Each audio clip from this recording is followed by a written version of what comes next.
1 जानेवारी शौर्य दिन याबद्दल तुम्हाला माहित आहे का?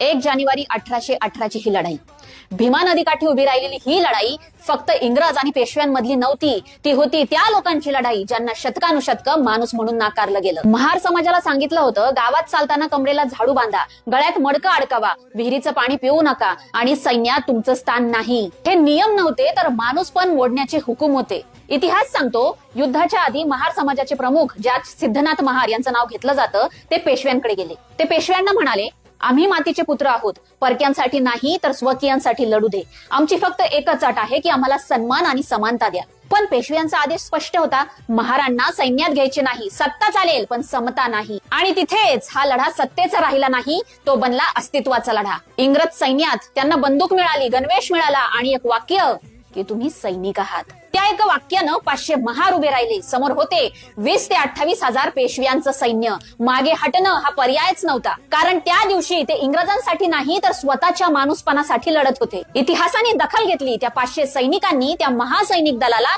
रोखून धरलं आणि माघार घ्यायला भाग पाडलं. आणि मग 1 जानेवारी 1927 याच भीमा नदीकाठी, याच विजय स्तंभावर डॉक्टर बाबासाहेब आंबेडकर उभे राहिले. त्यांनी दगड पाहिला नाही, त्यांनी पाहिलं अपमानातून उभा राहिलेला स्वाभिमान. बाबासाहेब म्हणाले, दडपलेला माणूस जेव्हा उभा राहतो तेव्हा इतिहास हादरतो. म्हणूनच शौर्य दिन म्हणजे